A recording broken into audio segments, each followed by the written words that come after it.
کیا آپ جانتے ہیں کہ کیسے 3000 مسلمانوں نے 10,000 کافروں کے لشکر کو بغیر جنگ کے شکست دے دی؟ سلمان فارسی رضی اللہ تعالیٰ عنہ نے خندق کھودنے کا مشورہ دیا جو عربوں کے لیے بالکل نیا طریقہ تھا۔ مدینہ کے گرد 5.5 کلومیٹر تقریباً لمبی خندق کھودی گئی۔ خندق کھودتے وقت ایک بہت بڑا پتھر آیا جسے صحابہ کرام نہ توڑ سکے۔ ایمان کی طاقت دیکھنی ہو تو یہ واقعہ سنو۔ صحابہ نے شدید بھوک میں پیٹ پر پتھر باندھے لیکن پھر بھی کام جاری رکھا۔ ایک دن کی عبادت تمام جن و انس کی عبادت سے بہتر ہے۔ ایمان والوں نے صرف خندق نہیں کھودی بلکہ اپنے رب پر بھروسہ بھی قائم رکھا۔ سوچیں اگر خندق نہ ہوتی، اگر حضرت علی رضی اللہ تعالیٰ عنہ نہ جاتے اور اگر طوفان نہ آتا تو کیا ہوتا؟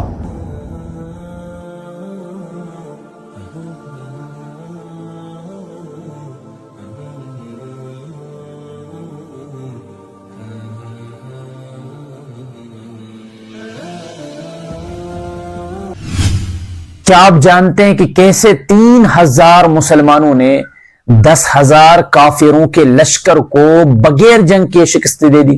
آج ہم آپ کو جنگ خندق کی مکمل کہانی سنائیں گے جس میں ہر واقعہ قرآن اور حدیث سے ثابت ہے۔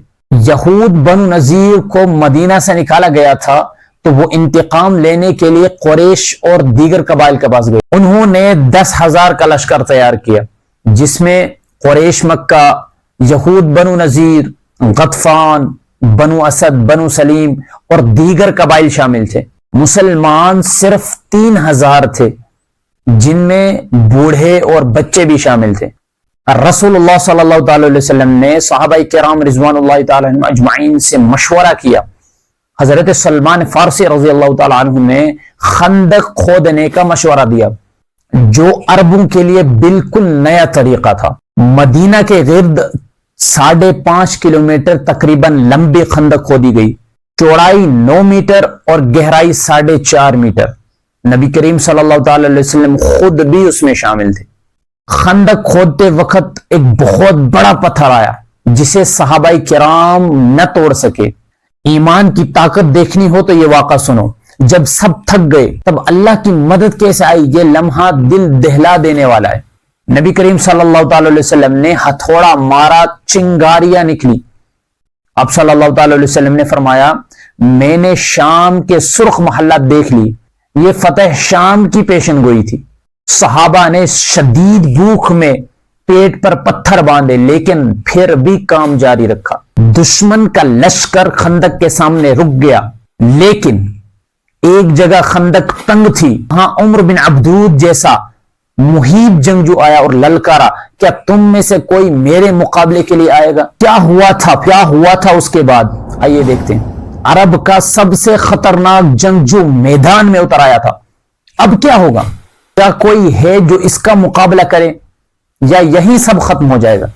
وہ عرب کا سب سے طاقتور جنگجو تھا جس نے للکارا تھا، کیا تم میں سے کوئی ہے جو جہنم میں جانے کے لیے تیار ہے؟ صرف حضرت علی رضی اللہ تعالی عنہ آگے بڑھے۔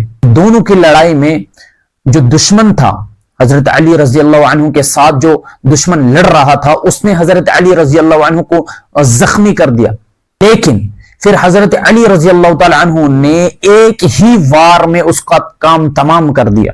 نبی کریم صلی اللہ تعالی علیہ وسلم نے فرمایا، علی کا ایک دن کی عبادت تمام جن و انس کی عبادت سے بہتر ہے۔ اور پھر اللہ نے ایک شدید طوفان بھیجا جس نے کافروں کے خیمے اکھاڑ پھینکے، قرآن میں ہے، اور پھر اللہ نے کافروں کو اپنے غضب کے ساتھ لٹا دیا، انہیں کچھ بھی حاصل نہ ہوا۔ ایمان والوں نے صرف خندق نہیں کھودی بلکہ اپنے رب پر بھروسہ بھی قائم رکھا، اور پھر اللہ نے جواب دیا۔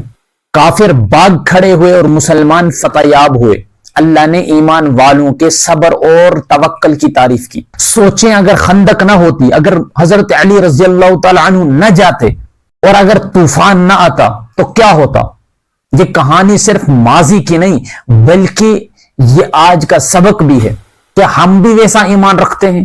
تو یہ تھی جنگ خندق کی مکمل کہانی۔ اگر آپ کو یہ ویڈیو پسند آئے تو لائک ضرور کریں اور چینل کو سبسکرائب بھی کریں اور بیل آئیکن دبا دیں تاکہ آپ اسلامی واقعات سب سے پہلے دیکھ سکیں۔ اور کمنٹ میں ضرور لکھیں کہ آپ کو جنگ خندق کا کون سا حصہ پسند آیا۔ تو ملتے ہیں اگلی ایک اور ویڈیو کے اندر، اگلی ایک اور جنگ حق کی سیریز کے اندر، اور اگلی قسط انشاءاللہ اور ایک جنگ کے ساتھ ہوگی۔ تو تب تک کے لیے السلام علیکم ورحمۃ اللہ۔